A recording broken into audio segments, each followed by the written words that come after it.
Olá, estamos começando mais um episódio do Pode Crer, o podcast do Centro Universitário da Amazônia. E é mais um episódio do Pode Crer do curso de Direito, que você sabe como funciona. Este episódio do Pode Crer, além de muita informação jurídica, de muito debate interessante sobre um tema polêmico, a gente também busca valorizar a cultura do nosso estado, do Pará. Então a gente pega algumas músicas marcantes, alguns bregas marcantes, extrai a letra e analisa as implicações jurídicas que estão contidas ali. E hoje estou recebendo aqui o decano do curso de Direito, né? Não sei se você sabe, mas o professor Daniel Fampa, o nosso convidado, ele foi um dos fundadores do curso, né, professor Daniel? O senhor está aqui desde o início, né? Já são o quê? 6 anos, né, de curso aí, né? Então o senhor fundou o curso, não é verdade? Exato, professor. Eu tenho a grande satisfação de fazer parte aqui do corpo docente de Direito da Unisamad desde agosto de 2018, né, quando a gente teve a nossa primeira turma, e é uma grande alegria observar o crescimento exponencial que o curso vem tendo durante esse período. Legal. O professor Daniel Fampa, ele é mestre pelo UFPA, sua pesquisa, inclusive, foi sobre responsabilidade civil, e ele atua também como assessor jurídico no TRT da 8ª Região. E aqui no curso de Direito ele é professor nas cadeiras de Direito Civil, é aquele professor queridinho, toda a turma gosta, né? O professor mais amado aqui do curso, enfim. E, professor Daniel, né? Vamos lá, né? A música que foi selecionada para a gente debater aqui, uma música famosa, de uma banda muito famosa, banda Os Brothers, né? Já embalou aí muitos, né? Bregaços aí. Eu quero, inclusive, começar perguntando isso, professor Daniel. Não sei, o senhor não tem cara muito de que é bregueiro aí, né? Gosta de um brega, não é muito a sua praia. Me conte aí, né? O senhor frequenta esses bregaços aí como eu, porque o senhor sabe que eu sou bregueiro, né, professor? Todo final de semana eu tô lá curtindo. E o senhor, professor? Curte também? É mais do pagode sertanejo? Professor, é impossível ser tão bregueiro quanto o senhor, né? Mas assim, eu gosto de um bom brega também. Acho que é impossível a gente viver no Pará, viver na Amazônia e não se relacionar com essas formas de expressão cultural. Então, acho que o brega, tanto o brega quanto o açaí, são coisas que fazem parte da nossa impressão digital como paraense.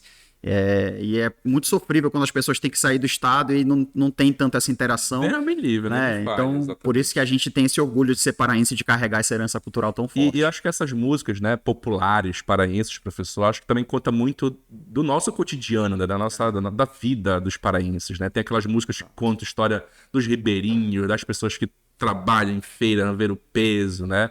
Acho que conta muito também das nossas raízes, né? Acho que resgata muito o costume do paraense, né? E é uma expressão muito presente até no nosso curso, né? O Pode Crer, ele potencializa muito essa forma de expressão cultural, mas ainda antes do Pode Crer, se a gente for observar, nossas turmas, quando se formam aqui, fazem a famigerada aula da saudade, né? Aqui nos arredores da instituição, e o brega, ele é o ritmo mais tocado. De fato, né? Não poderia ser diferente. Com certeza. E olha, a música que a gente separou para conversar aqui se chama A Distância. Então eu vou pedir para a Magnífica, que está aqui no meu ponto, soltar aí um trechinho da música para a gente analisar a letra. Então escute, cante, mas repare na letra porque vem polêmica aí. Solta aí, Magnífica. Pode soltar.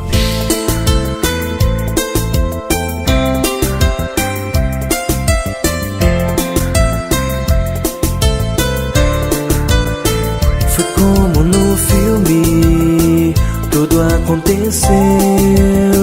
Eu te dei um beijo, depois me entreguei. Parecia um sonho, mas quando acordei, estava em seus braços, me apaixonei. Meu Deus, por que ela partiu sem razão? A distância me faz gritar seu nome. Me pego aqui chorando, pensando em você. Que saudade, o destino foi rebelde, levou você pra longe. Onde você está? Como você está?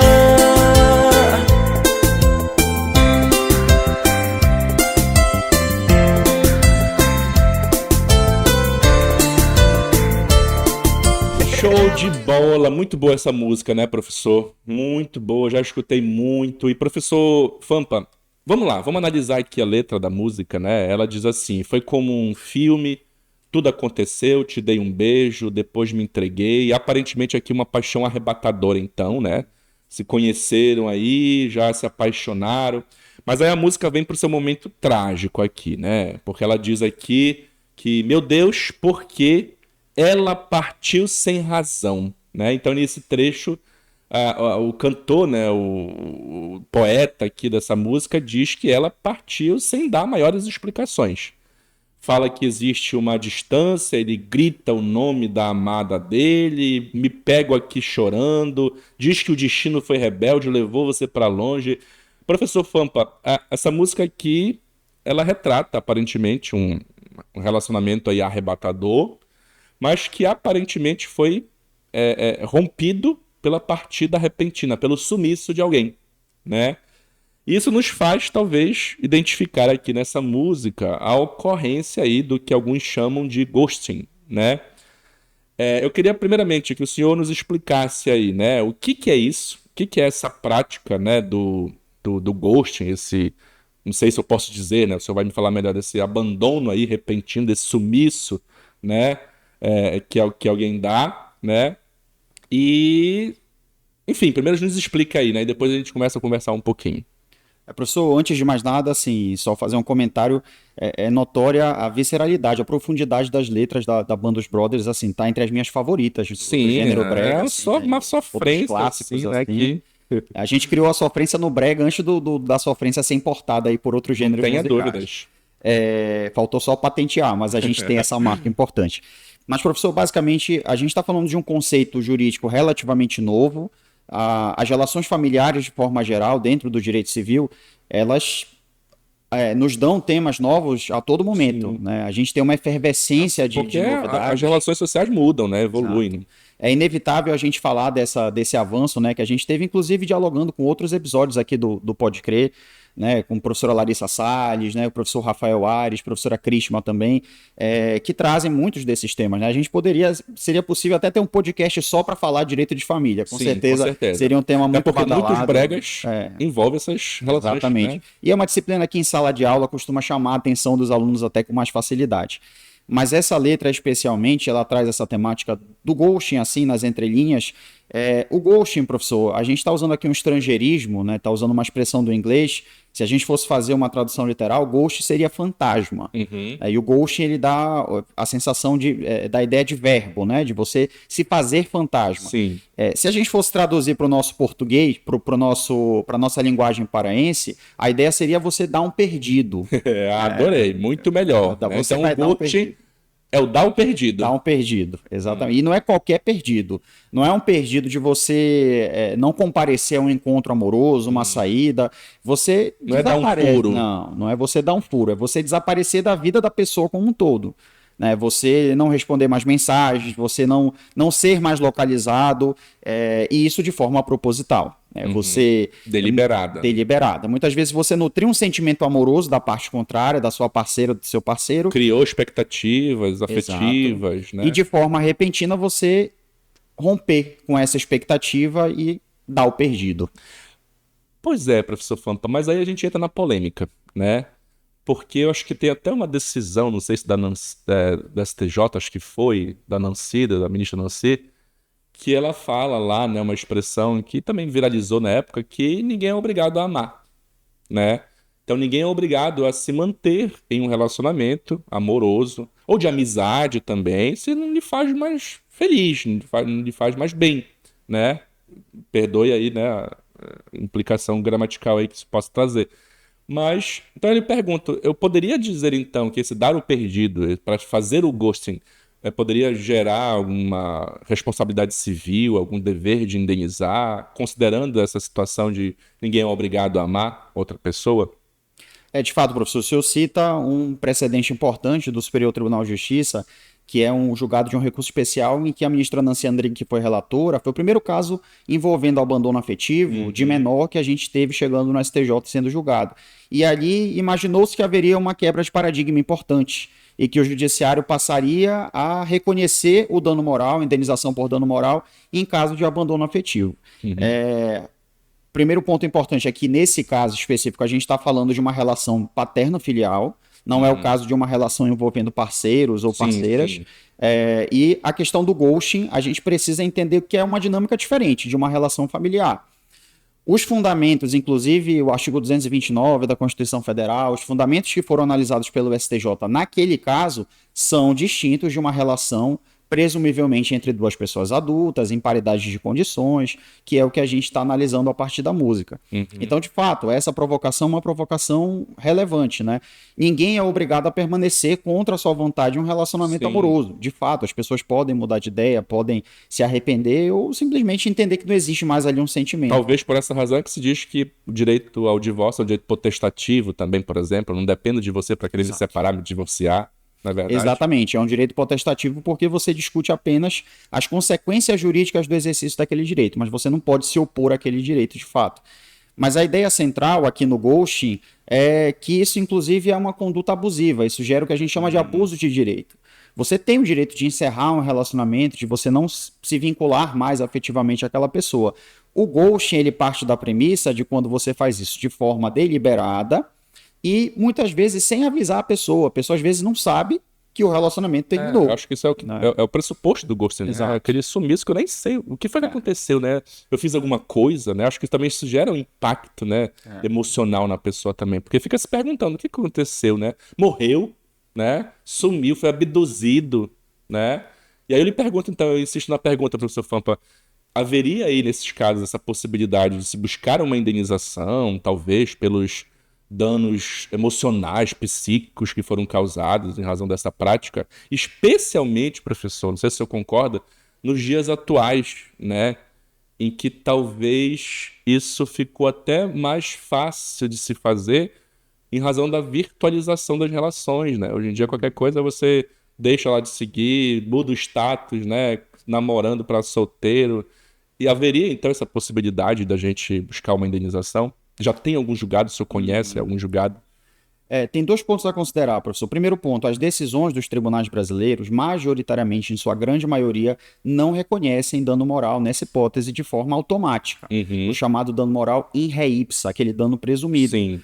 Então, de fato, aí nós não temos essa presunção. O que os tribunais consideram é que se esse término de relação se dá de forma a causar um vexame, uma vergonha excessiva para a parte contrária, uma situação que, de fato, acaba exacerbando essa esfera de você terminar um relacionamento, né, um término normal de relacionamento que pode acontecer, aí sim pode gerar dano moral. E isso, professor, é muito porque os tribunais brasileiros ainda utilizam uma concepção de dano moral um pouco obsoleta, um pouco arcaica, que é que o dano moral ele prescinde necessariamente, né, ele depende dessa condição de vexame, de angústia, de sofrimento, que na verdade isso não é dano moral, isso são consequências do dano moral. Mas ainda é uma construção desse conceito que os tribunais utilizam. E o outro ponto a ser considerado também é a natureza da relação, porque nós temos diferentes tipos de relação afetiva. Nós podemos ter um namoro, um fiquete, assim, né? Aquele que conheceu no bregaço, assim, aí já, né? Já deu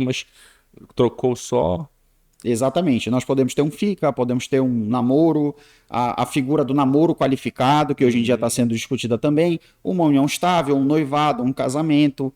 Então, de fato, as decisões dos tribunais que são analisadas nessa esfera são decisões de noivado, de união estável, de casamento, são decisões de fato que os tribunais consideram ali, vamos analisar para ver se existe um dano moral aqui ou não. Sim. Mas até dialogando com o episódio da professora Krishma, né, que falou sobre infidelidade conjugal, as poucas referências que se tem o reconhecimento dessa indenização por dano moral, por término de relacionamento, são em casos de infidelidade conjugal.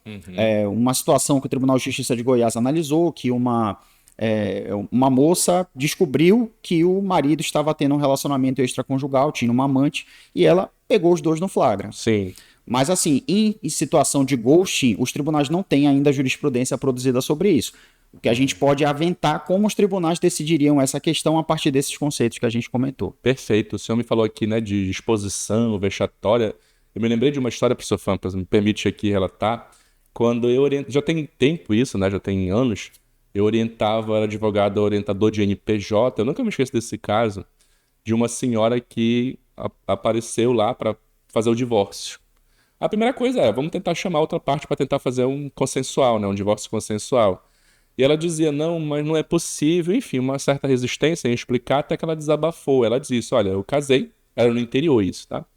Eu casei, tivemos assim a festinha, né, a celebração lá, bem simples, nada muito grande. E no dia seguinte ele falou assim, não, ele precisava ir na tal cidade tal, um pouco maior, para devolver a roupa que tinha alugado pro casamento e sumiu. Nunca mais apareceu. Não que tivesse morrido, porque sabia, tinha notícias de que estava vivo, mas nunca mais voltou. Ou seja, deu perdido, né, como o senhor falou. Talvez uma prática de ghosting aqui, né?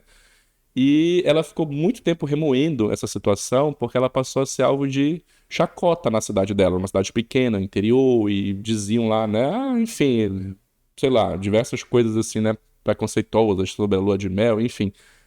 E isso ela ficou se remoendo e não buscou nada, né, de anular casamento ou desfazer o casamento porque ela tinha vergonha. E ela ficou casada por anos. Só depois de um novo relacionamento é que ela buscou se divorciar para poder casar novamente. Então é um caso que talvez de ghosting pudesse acontecer, talvez uma situação vexatória ou uma discussão aí se cabe ou não cabe uma indenização, porque o senhor explicou aí. Perfeito. Inclusive, professor, porque um dos critérios que é considerado com relação à indenização por danos morais são as condições pessoais da vítima, né? Então, a forma como aquele dano vai ser processado na vida da vítima tem grande relação com o quanto indenizatório que vai ser arbitrado. E o senhor cita esse caso, é interessante porque a gente teve um caso, aí sim um caso até de maior repercussão, de repercussão nacional. Não sei se o senhor conhece, professor, aquele documentário, aquela série Golpista do Tinder. Sim, sim. E a gente teve uma espécie de golpista do Tinder brasileiro. Uhum. A gente teve um caso do chamado estelionato afetivo, que aconteceu aqui no Brasil, que foi julgado pelo Tribunal de Justiça do Distrito Federal, cerca de 7 anos atrás. Esse caso, inclusive, inspirou um trabalho de uma aluna aqui da instituição, a Natália, que eu pude orientar. Ela submeteu esse trabalho no Comped, foi aprovado, ela defendeu. Show de bola, legal. Discutindo exatamente os alcances dessa decisão judicial. Por uma questão de coerência, se a gente analisar a ratio decidendi desse julgado, me parece que o tribunal abriu portas para o reconhecimento de uma responsabilidade civil em caso de ghosting. Sim. Evidentemente são circunstâncias diferentes. Era isso que eu ia lhe perguntar, porque acho que talvez esse estelionato sentimental também está muito ligado à questão do dano patrimonial causado, né? O ghosting, teoricamente, seria só o sumiço, só o rompimento mesmo da relação, né, amorosa. De fato. Então, a interpretação desse dolo de aproveitamento que existe é justamente de um dano material, né? Os tribunais eles têm muito mais facilidade de reconhecer o dano material, inclusive outras hipóteses de rompimento de relacionamentos, mas sempre na figura dos danos emergentes, aquele prejuízo direto e imediato que é causado. Então, situações de rompimento de noivados, às vésperas de casamento, em que você já teve despesas com a cerimônia, contratação de cerimonialista, esse tipo de dano, os tribunais têm mais facilidade de reconhecer a responsabilidade civil. Que é mais concreto, mais palpável, né? Mais tangível. Mas, realmente, na esfera dos danos morais, ou até outras figuras de danos materiais, como lucros cessantes, já não é considerado. E a própria doutrina, né, o professor Flávio Tartucci tem um artigo sobre isso, tendo certa resistência para reconhecer essa possibilidade de indenização. Perfeito. Então aquele filme lá famoso da Julia Roberts, né, que ela Uma Noiva em Fuga, eu acho o nome que ela foge no altar, poderia então gerar algum tipo de reparação, né, civil. De fato, poderia. Depois de todo um gasto na festa, tudo, e a pessoa dá o sumiço aí, né? Pode acabar gerando uma responsabilização. Pode acontecer. E professor falou também, depende muito do tipo de relacionamento. Então eu lhe pergunto, e se forem pessoas casadas, né? Então, contraíram um matrimônio, contraíram um casamento, vivem juntos, tem lá um patrimônio, uma casa, e um dos dois vai embora, some, abandona, né? O lar aí, né? Como é que fica a situação desse que permanece na casa, né? Morando sozinho? Haveria o que se falar também uma possibilidade de uso capião, por exemplo? Não sei. Perfeito, professor. Inclusive, essa é uma hipótese específica que o legislador previu no Código Civil, no artigo 1240-A, que é uma possibilidade que não constava na redação original do Código. Então, já é um exemplo daquilo que a gente falava, né? Do legislador buscando fazer com que a legislação civil ela atenda a essas mudanças sociais que estão acontecendo. E em 2011 foi inserido esse artigo no Código Civil e ele prevê a possibilidade de uso do capião para esse cônjuge ou convivente, né? Porque isso se aplica também para a união estável. A partir da decisão do Supremo Tribunal Federal que equiparou a união estável ao casamento, principalmente para fins sucessórios, mas também em outros temas, de fato, a gente não tem mais dúvida que essa possibilidade de uso do capião também cabe para o convivente. E a partir do abandono do lar, chamado abandono do lar, né, esse cônjuge ou convivente que deixa o imóvel e o outro continua exercendo ali a moradia familiar, sozinho, né? sozinho ou com a sua entidade familiar, né, pode ter filhos, pode ter outras pessoas residindo naquele imóvel, desde que o imóvel não exceda 250 metros quadrados, isso é importante. Então tem uma limitação. Uma limitação Qual é, espacial. professor? 250 metros quadrados. O imóvel não pode exceder 250 metros quadrados. Então, a partir disso, a partir do superado esse prazo de 2 anos, ele pode requerer a uso capião e ter a propriedade de fato definitiva. Única e exclusiva. Única e exclusiva. Ou seja, então esse DAO perdido, o ghosting, pode trazer consequências ruins para quem o pratica aí, né? Além de ser uma prática que também traz para quem sofre, né? Porque realmente eu imagino, claro, não é a nossa área aqui, né, professor? Né? A gente não é psicólogo, nada, não é terapeuta, mas a gente acredita que realmente esse tipo de comportamento traz muitos prejuízos para a pessoa, né? Brincadeiras à parte, que sofre isso, angústia, ansiedade, né? Tem até alguns escritos aí muito interessantes de pessoas que, né, sofrem e que fica com trauma, talvez colocando a culpa em si mesmo, né? Então é por isso que a gente também costuma falar muito, né, professor, de hoje em dia, né, dessa responsabilidade afetiva, né? Não só no seu aspecto psicológico, né, mas também jurídico, como a gente está falando aqui, de se ter essa responsabilidade afetiva em qualquer tipo de relacionamento, né, professor? Acho que não só amoroso, mas também de amizade, enfim. De fato, professor, inclusive essa questão ela vem sendo enfrentada até no projeto agora de reforma do Código Civil, né, que está tramitando no Congresso Nacional. Então, atualmente, a gente tem um projeto de lei que vai fazer uma ampla reforma no Código Civil. Isso é uma importante informação, olha, você que está ligado aí, né, deve estar sabendo que tem tramitado aí, né, não sei se o professor tem maiores informações de em que status está essa tramitação, mas teremos aí muito em breve um novo Código Civil, uma reformulação, né, do Código Civil. Então esse assunto vem abordado aí, vem tratado, professor. Especificamente essa questão da uso capião de imóvel derivada do abandono do lar. O que acontece? Nós temos uma comissão de juristas que foi formada no âmbito do Senado Federal, mais de 30 professores, ministros do STJ fizeram parte dessa comissão, o professor Nelson Rosenwald, por exemplo, o presidente também do Superior Tribunal de Justiça, e a partir disso foi formalizada uma proposta. Em abril de 2024, essa proposta foi entregue para o Senado Federal e a partir disso está tramitando. O processo legislativo é relativamente extenso. Eu sempre brinco com os meus alunos em sala de aula, não é brincadeira, é verdade, mas a gente ironiza o fato que o Código Civil de 2012 ele ficou 40 anos tramitando no Congresso Nacional. Ele começou a tramitar em 1972. E a partir da Constituição de 88, a gente identificou já várias incompatibilidades com o projeto original. Que peça de 2002 começou antes, né? Perfeito. E o senhor falava essa questão até do filme Noivo em Fuga, né, das despesas que a pessoa pode ter. E aí tem um ponto importante que a gente tem nesse projeto de lei que está tramitando. A gente não sabe, professor, como vai ser a versão final que vai ser aprovada. Aqui eu estou me referindo a essa proposta que foi apresentada por esses juristas, exatamente, no dia de hoje. E aí ele prevê o acréscimo de um parágrafo ao artigo 1240A, que diz mais ou menos o seguinte, que você já pode presumir o abandono do lar a partir do momento que esse que está afastado fisicamente já não contribui mais com as despesas como contribuía antes. Ele usa a expressão deixar de arcar com as despesas do lar. Então, quando há esse compartilhamento de despesas, o que é natural num regime de casamento ou de uma união estável, e um dos cônjuges ou conviventes se afasta do lar e deixa de contribuir com essas despesas, o projeto que está sendo apresentado no Senado Federal, ele, se aprovado, vai permitir que já haja essa presunção de abandono de lar. A configuração a partir desse momento aí. E a partir disso, a contagem do prazo para uso capião. Que continua o mesmo, 2 anos. Que continua o mesmo de 2 anos. Perfeito. Perfeito, né? Tema polêmico, né, professor?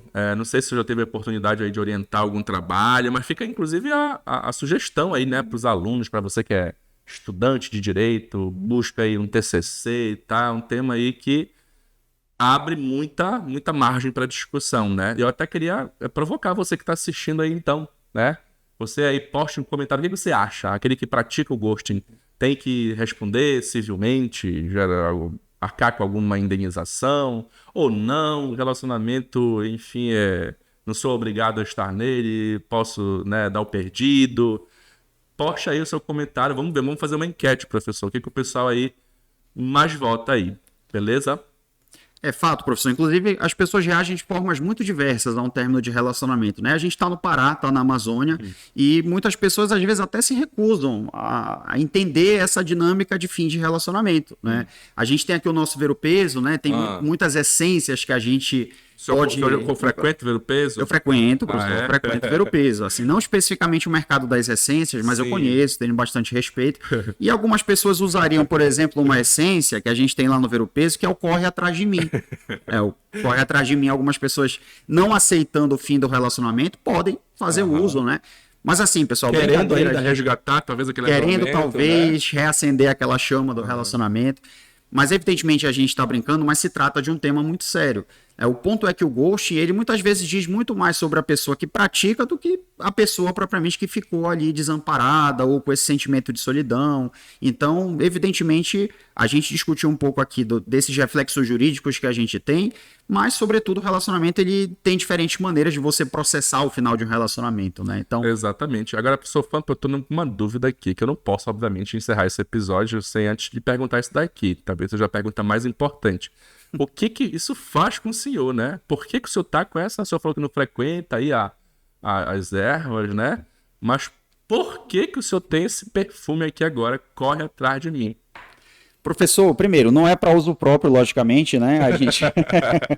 Sei não, hein? Cheiroso. Felizmente não é necessário, mas a ideia é que eu sou um grande admirador da cultura paraense, como eu falei. Então, todos os artefatos da cultura paraense, brinquedos de Miriti. Né? A minha mãe foi professora da rede básica por muitos anos, então ela sempre me estimulou a ter esse convívio. Viajou muito para o interior. Então, assim, eu sou um apaixonado pela cultura paraense, tenho orgulho de ter nascido aqui. Será que tem alguns lá, me dá meio ponto extra, não me reprova, né? Que também acho que os nossos alunos também vão querer aí, final de semestre, né? A depender do professor, pode ser que não funcione, viu? Então, esse me dá meio ponto extra, viu? Fiquei sabendo que tem professor de processo civil que não dá nem um décimo, né? A Magnífica tava mandando cortar. Mandou cortar aqui. Não é verdade, professor. Eu sou um dos professores mais bonzinhos aqui na faculdade, né? Esse posto aí de carrasco tá o quê? Acho que a professora Carla. Uma forte candidata. Uma forte candidata. Né? Quem mais? Professor Alexandre Silva, de penal, também, que já esteve aqui no Pode Crer também, né? Mas enfim, professor Fampa, eu queria agradecer a sua participação, a sua presença, foi muito bacana, foi muito esclarecedor, um bate-papo, claro, que não se encerra aqui, né? Que fomente aí discussões, debates aí entre os nossos alunos, em sala de aula também, o senhor que é professor de responsabilidade civil, né? Talvez para discutir com os seus alunos aí. E obrigado, professor. O senhor gostou aí de estar presente aí? Não pode crer? Vem mais vezes, se a gente chamar. Gostei bastante, professor. Adorei a experiência. Sou um admirador do programa aqui. A gente já teve várias edições aqui do curso de Direito, né? Então, eu sou professor de Direito Civil e Direito do Consumidor. Então, é evidente que eu tenho mais apreço pelas temáticas de Direito Civil e Direito do Consumidor. Mas já assisti as edições de direito do trabalho, penal, a temática das férias, penal também, né? De tudo então, um pouco. A gente sempre aprende um pouquinho e aprende de forma divertida, que é o mais interessante. E espero ter contribuído com todo mundo que assistiu hoje e que tenha sido satisfatório também ter ouvido essa discussão. Legal. E se você gostou desse tema, você pensa em, por exemplo, fazer direito, não esqueça.